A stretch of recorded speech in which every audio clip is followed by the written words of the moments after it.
In this class, we're going to solve some differential equations and initial value problems, including problems related to motion. But first, I just want to remind everybody that quiz number 2 is due at the start of class number 7. You should start working on that now or tonight. It's the first page of the packet, and there are directions there. It is a quiz that you're going to do on your own, untimed take-home quiz. You may not use any reference materials to help you. This is a memorization quiz, right? It's just a memorizing the antiderivative rules, derivatives and antiderivatives. So you can take this quiz as many times as you'd like, turn in all of your attempts. Your highest score is the one that will count. The answers are on the back, so you can take it as many times as you want, check your answers. Just keep taking it until you have these all memorized. If you need more copies, you can print out fresh copies off of Moodle. So you're going to grade it yourself and hand it in on Friday. So I expect that everyone's just going to hand in a quiz that's a 100. Make sense? Okay. Okay, a differential equation is an equation that involves derivatives. For a simple example, we have a satellite that has a constant velocity of 80 meters per second.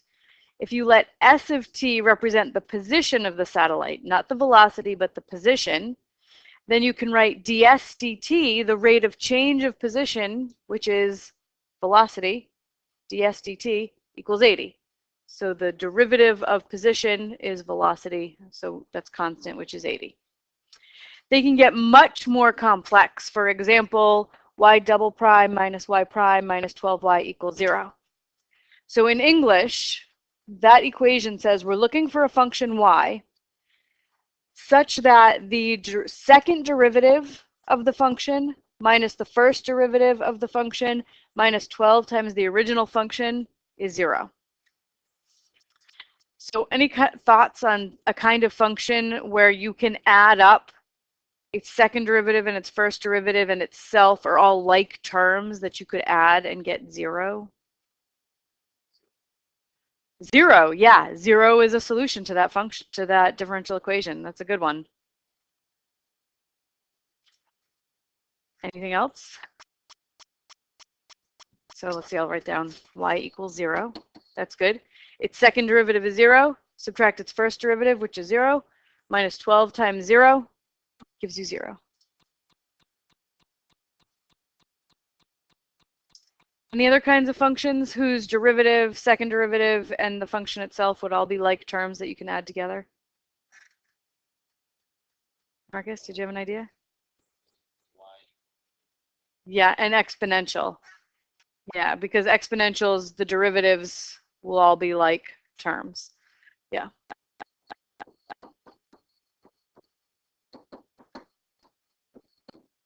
Or an exponential function. So I'm going to tell you one solution, and we're just going to verify that it's a solution. So I'm going to tell you that y equals e to the 4x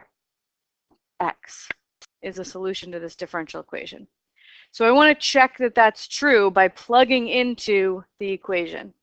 So my equation says y double prime minus y prime minus 12y equals 0. And now I'm giving you a y.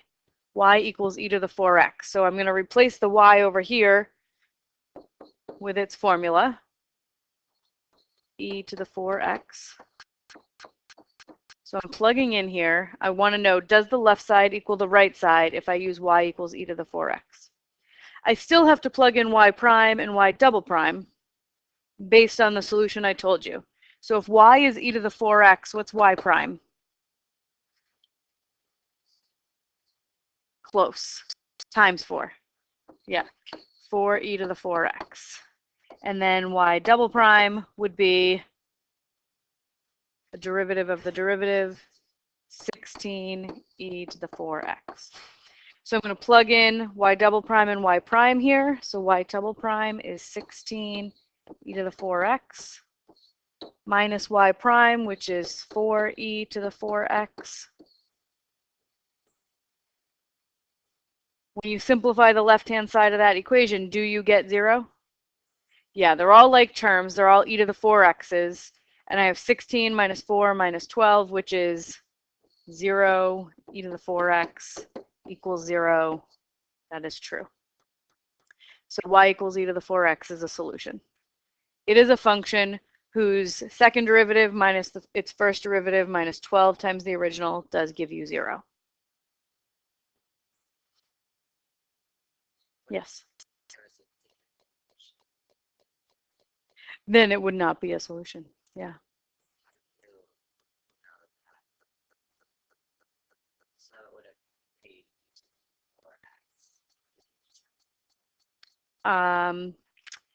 That is a great question. So the 4 was key in being part of the solution, as being the solution because of the coefficients here.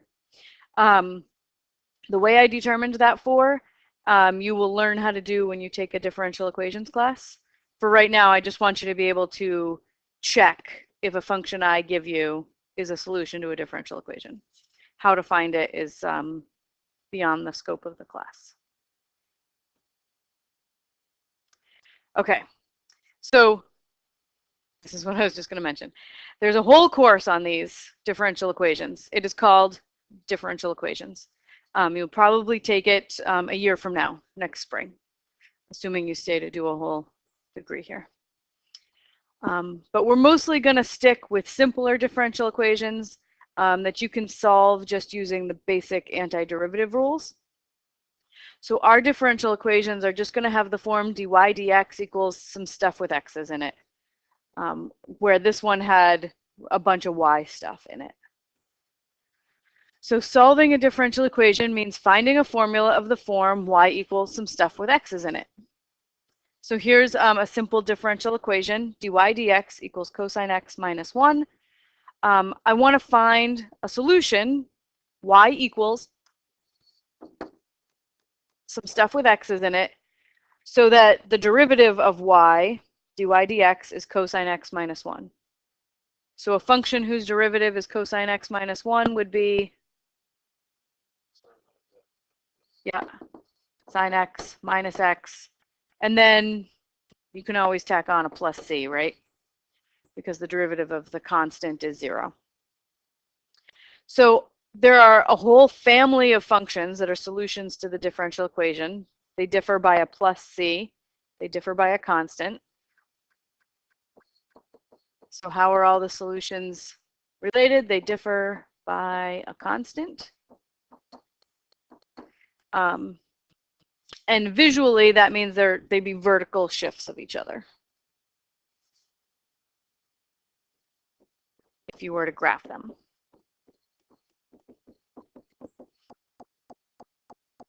So to get a specific solution, if I want to know which one of these solutions I'm looking at, I need something called an initial condition. I need to know one point on the graph. I have a whole family of functions. If I have one point, one x comma y, I can use it to solve for the c. So for example, I'm going to use an initial condition, that y of pi equals 1, to solve for the c in my function I just solved. So I had dy dx is cosine x minus 1. The solution, the general solution, is sine x minus x plus c. And I can figure out what the c is if I know one point on my solution curve. So if y of pi equals 1, that means that when the x's are pi, then the y value is 1. So I have 1 equals the sine of pi minus pi plus c. Now the only unknown in that equation is a c, and we solve for it. What's the sine of pi?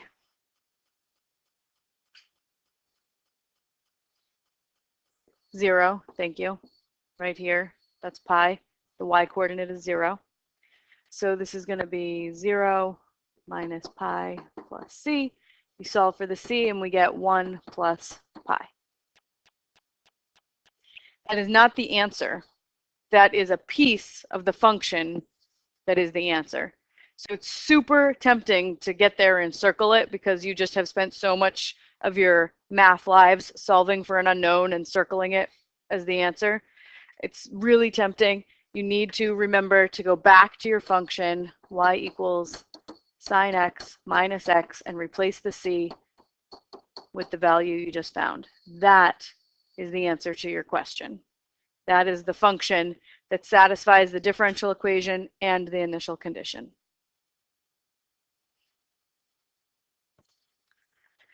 So this problem that consists of a differential equation and an initial condition is called an initial value problem. All right, so a little physics. Most of you know from Calc 1 or a physics class. You know that velocity is the derivative of position.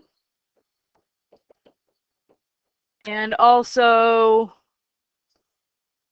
yes, acceleration is the derivative of velocity. Good. So let's suppose a ball is thrown upwards from the edge of a cliff. And then I whited out everything that's on your paper. I want you to jot down what the information that I have here. Suppose a ball is thrown upwards from the edge of a cliff so that its height after 1 second is 169 meters and its velocity after 2 seconds is 54 meters per second. So I have 3 functions that they're giving me information about. So they told me something about its height. So let's have a function h of t. And they told me something about its velocity. And in the next second, the next sentence, they're telling me something about acceleration. So I've got height, velocity, and acceleration. So for height, in this first sentence, they said its height after 1 second is 169 meters. So h of 1 is 169. And its velocity after 2 seconds is 54 meters per second. And if we're going to take gravity is negative 10 meters per second squared. It's really negative 9.8, but 10 is a nice, easy number to work with. So we're going to take gravity to be negative 10 meters per second squared, constant. So A of t is negative 10 for all t. So I want to build formulas for velocity and position. So I know acceleration, and I got to go backwards to find formulas for velocity and acceleration. So A of t is negative 10. That's the entire formula for acceleration. If acceleration is the derivative of velocity, then velocity is the antiderivative of acceleration. So I need a function whose derivative is negative 10.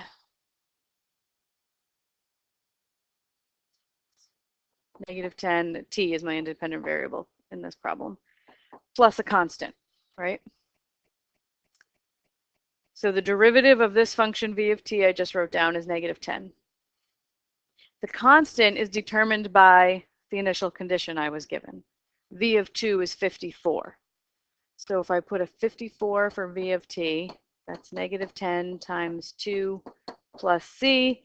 So c is 74. So my v of t is negative 10t plus 74. So I have created a formula for the velocity of this object, this ball that's thrown upwards. So that's half of the problem, right? The other half was to find a formula for position. Okay? So position is the antiderivative of velocity. So I need a function whose derivative is negative 10t plus 74.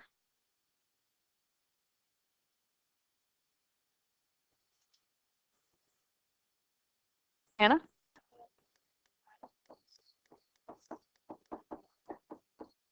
T in this case, yep, plus an unknown constant. To find the value of the unknown constant, I use the h function. Oh, I called it h earlier. I should have called it h again.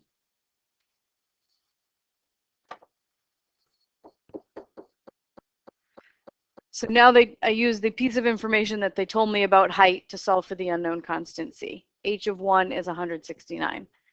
So 169 equals negative 5 plus 74 plus c. So c is 100.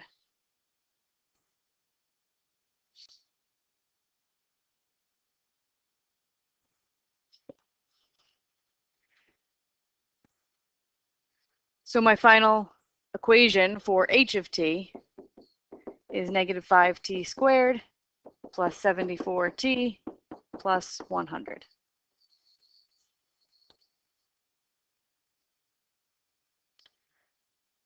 The last part of this question, once I have formulas for velocity and position, it says figure out how fast the object is moving when it hits the ground. So I have a formula for velocity, but I have to know time. So I have to figure out when does it hit the ground, at what time does it hit the ground, and then use that time to plug into velocity. So which formula should I use for when does it hit the ground? H. And when the ball hits the ground, what is its height off the ground? 0. So I'm going to start by solving 0 equals negative 5t squared plus 74t plus 100. And that's a quadratic equation. You would use the quadratic formula.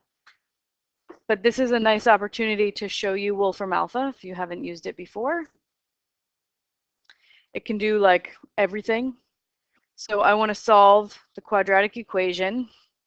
Negative 5t squared plus 74t plus 100 equals 0. Just type it in and hit enter.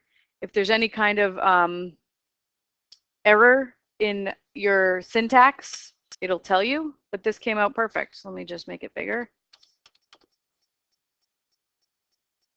So it looks like a negative t, which I'm not interested in, and then another one like maybe 1.6 something. And they actually gave me the exact solutions. So I'll use a calculator to get the approximate. So it's got to be the 37 fifths plus the square root of 1869 over 5. About 16 seconds. So did I read that wrong? Oh yeah, that's not 1.5, it's 15. So it's about 16 seconds. So let's just call it 16. It's close enough for our purposes. So t is approximately 16 seconds when it hits the ground. To determine how fast it's traveling when t is 16 seconds, plug into the velocity function, v of 16. So that's negative 10 times 16 plus 74. Negative 160 plus 74.